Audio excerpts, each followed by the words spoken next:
गोरसम कोरा। गोरसम कोरा के संदर्भ में देखा जाए तो गोरसम कोरा महोत्सव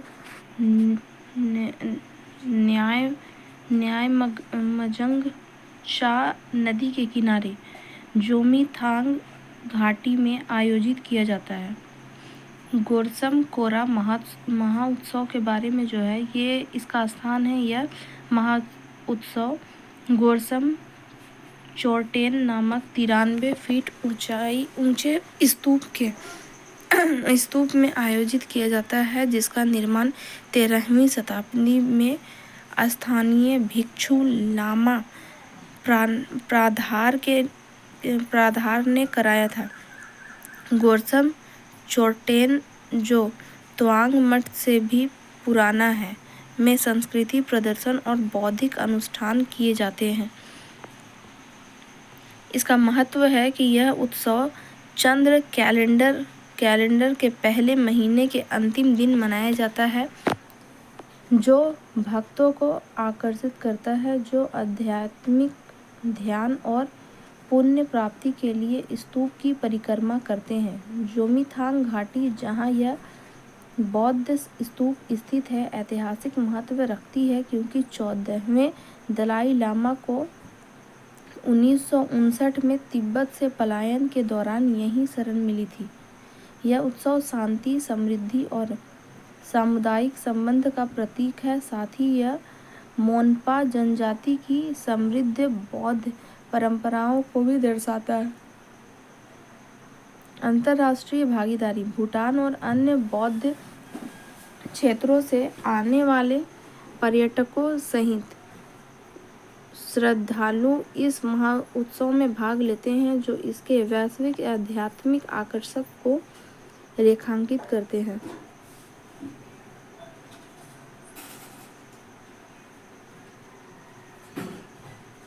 swearing in ceremony of the prime minister.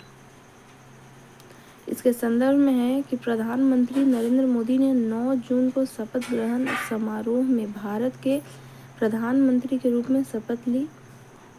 शपथ का प्रशासन सरकार के विभिन्न स्तरों पर अलग अलग लोगों द्वारा शपथ दिलाई जाती है।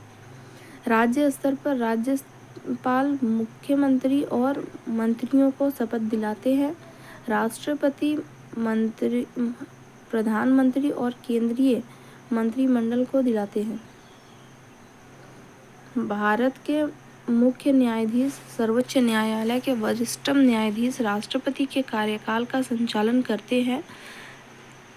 उच्च न्यायालय के मुख्य न्यायाधीश, उच्च न्यायालय के वरिष्ठ न्यायाधीश इसे राज्यपाल के कार्यकाल में प्रशासित करते हैं। शपथ का संवैधानिक प्रावधान। भारत के संविधान की 3री अनुसूची, इसमें अनुच्छेद 75A, 99, 124 सबक्लॉज 6, 148 सबक्लॉज 2, 164 सबक्लॉज 3, 188 और 219 शामिल हैं, जिसमें भारत सरकार के तहत विभिन्न कार्यालयों द्वारा ली जाने वाली शपथ का पाठ शामिल है। अनुच्छेद 60 और 159 क्रमशः राष्ट्रपति और राज्यपाल के पद के लिए शपथ। भारत के राष्ट्रपति के पद का ईमानदारी से पालन करना और संविधान और कानून का संरक्षण, सुरक्षा और बचाव करना। लघु वित्तीय बैंकों का सार्वभौमिक बैंक में परिवर्तन। पात्रता मानदंड। इसके संदर्भ में भारतीय रिजर्व बैंक ने नचिकेत मोर समिति की सिफारिशों के आधार पर लघु वित्तीय बैंक को सार्वभौमिक बैंक में स्वैच्छिक परिवर्तन के लिए दिशा निर्देश जारी किए हैं। मुख्य बिंदु है कि एयू लघु वित्तीय बैंक, जिसका फिनकेयर एसएफबी के साथ विलय हो रहा है, एकमात्र एसएफबी है जो सार्वभौमिक बैंक में परिवर्तन के लिए आरबीआई के मानदंडों को पूरा करता है। इस विलय से एसएफबी की संख्या घटकर 11 रह जाने की उम्मीद है। इसके मुख्य बिंदु है कि लाभ जो है एक सार्वभौमिक बैंक अपने नेटवर्क का विस्तार कर सकता है, पूंजी प्राप्यता अनुपात को कम कर सकता है, 15% से 11.5% तक PSL से परे विविध सेवाएं प्रदान कर सकता है तथा शहरी क्षेत्रों सहित एक बड़े अधिक समृद्ध ग्राहक आधार को लक्षित कर सकता है। परिवर्तन के लिए पात्र शर्तें: न्यूनतम 5 वर्ष का संतोषजनक कार्य निष्पादन। सूचीबद्ध शेयर 1000 करोड़ का निवल मूल्य है। न्यूनतम पूंजी और जोखिम भारित परिसंपत्ति अनुपात 15%, CRAR 15%, लगातार 2 वर्षों से लाभप्रदता और न्यूनतम NPA तथा परिवर्तन के दौरान नए प्रमोटरों को शामिल नहीं किया जाएगा अथवा मौजूदा प्रमोटरों में कोई परिवर्तन नहीं किया जाएगा। सार्वभौमिक बैंक खुदरा निवेश और वाणिज्यिक बैंक सहित अन्य प्रकार की वित्तीय सेवाओं को एक साथ प्रदान करते हैं, जिससे लेन देन की लागत कम होती है तथा समय की बचत होती है। निवेश बैंकिंग परिसंपत्तियां प्रबंधन, निवेश सलाह, पूंजी एकत्रीकरण, विलय और अधिग्रहण तथा प्रतिभूति व्यापार जैसी सेवाएं प्रदान करती है। थोक बैंकिंग, होलसेल बैंकिंग बड़े पैमाने के व्यवसायियों को सेवाएं प्रदान करती है, जिसमें सरकार और बहुराष्ट्रीय संगठनों के लिए बड़े पैमाने पर उधार देना तथा कॉर्पोरेट सेवाएं शामिल हैं। खुदरा बैंकिंग व्यक्तिगत ऋण, गृह ऋण, बचत खाते, क्रेडिट और डेबिट तथा व्यक्तिगत ग्राहकों के लिए अन्य रोजमर्रा की बैंकिंग जरूरतों जैसी सेवाएं प्रदान करती है।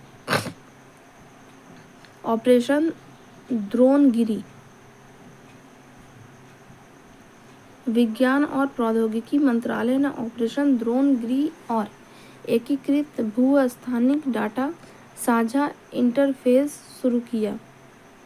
ऑपरेशन द्रोणगिरी के बारे में: भू-राष्ट्रीय स्थानीय नीति 2022 के तहत विज्ञान और प्रौद्योगिकी विभाग के भू-स्थानिक नवाचार प्रकोष्ठ द्वारा पलायन परियोजना को क्रियान्वित किया गया है। इसका उद्देश्य यह प्रदर्शित करना है कि भू-स्थानिक नवाचार किस प्रकार नागरिकों के जीवन की गुणवत्ता में सुधार कर सकते हैं और व्यावसायिक संचालन को सरल बना सकते हैं। ऑपरेशन द्रोणगिरी के बारे में: पहले चरण का कार्यान्वयन महाराष्ट्र, आंध्र प्रदेश, असम, हरियाणा और उत्तर प्रदेश में होना प्रस्तावित है। पायलट परियोजनाएं और उपयोग के मामले: कृषि, आजीविका, रसद और परिवहन में भू-स्थानिक डाटा और प्रौद्योगिकी के एकीकरण को प्रदर्शित करेगा। एकीकृत भू-स्थानिक डाटा साझाकरण इंटरफेस के बारे में: GDI उन्नत एक्सचेंज प्रोटोकॉल का उपयोग करके स्थानिक डाटा को सुलभ बनाने के लिए निर्मित किया गया है। डाटा सुरक्षा सुनिश्चित करने के लिए गोपनीयता संरक्षण सुविधाओं को शामिल करता है। प्लेटफॉर्म पर भू-स्थानिक डाटा के निर्बाध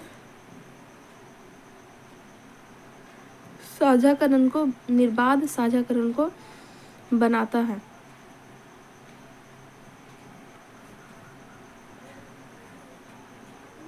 सार्वजनिक कल्याण के लिए डेटा संचालित निर्णय लेने की सुविधा प्रदान करता है। भू-स्थानिक डेटा के उत्तरदायी और नैतिक उपयोग को बढ़ावा देता है। अरकू कॉफी इसके संदर्भ में है कि हाल ही में प्रधानमंत्री मन की बात रेडियो कार्यक्रम के दौरान अराकू कॉफी के महत्व का उल्लेख किया गया। अराकू अरेबिका कॉफी के बारे में: भौगोलिक संकेत: GI इसके जीआई इसके विशिष्ट गुणों को मान्यता देते हुए इसे वर्ष 2019 में भौगोलिक संकेतक जीआई से भी सम्मानित किया गया है। उत्पादन श्रेय है अराकू कॉफी की खेती आंध्र प्रदेश और उड़ीसा की पहाड़ी क्षेत्र में की जाती है। विशेष रूप से आंध्र प्रदेश की पूर्वी घाटी में स्थित अराकू घाटी में आदर्श उत्पादन परिस्थितियां घाटी के उष्ण दिन और शीत रातें लौह समृद्ध मृदा के साथ मिलकर इसे धीमी गति से पकने के लिए आदर्श वातावरण प्रदान करती है, जिसके परिणाम स्वरूप बेहतर सुगंध एवं स्वाद युक्त कॉफी तैयार होती है। जैविक कृषि पद्धतियां कॉफी की खेती स्थानीय जनजातीय समुदाय द्वारा जैविक कृषि तकनीकों का उपयोग करके की जाती है, जिसमें जैविक खाद, हरी खाद और जैविक कीट प्रबंधन आदि शामिल हैं। शंघाई सहयोग संगठन संदर्भ है शंघाई सहयोग संगठन के रक्षा मंत्रियों की बैठक कजाकिस्तान के अस्ताना में संपन्न हुई। प्रमुख बिंदु है शंघाई सहयोग संगठन रक्षा मंत्रियों ने एक पृथ्वी एक परिवार एक भविष्य के विचार को विकसित करने पर सहमति व्यक्त की, जो वसुधैव कुटुंबकम के प्राचीन भारतीय संदर्भ पर आधारित है। शंघाई सहयोग संगठन के बारे में स्थापना शंघाई सहयोग संगठन एक अस्थायी सरकारी अंतर्राष्ट्रीय संगठन है, जिसकी स्थापना 15 जून 2001 को शंघाई में हुई थी। सदस्य इसके हैं। वर्तमान में 10 देशों को शंघाई सहयोग संगठन के पूर्ण सदस्यों का दर्जा प्राप्त है, जिसमें भारत, ईरान, कजाकिस्तान, चीन, किर्गिस्तान, रूस, पाकिस्तान, तजाकिस्तान, उज्बेकिस्तान और बेलारूस आदि शामिल हैं। शंघाई सहयोग संगठन के बारे में भारत और पाकिस्तान शंघाई सहयोग संगठन अस्ताना शिखर सम्मेलन के पूर्वकालिक सदस्य बन गए हैं और बेलारूस 2024 में 10वें सदस्य के रूप में शामिल हुआ है।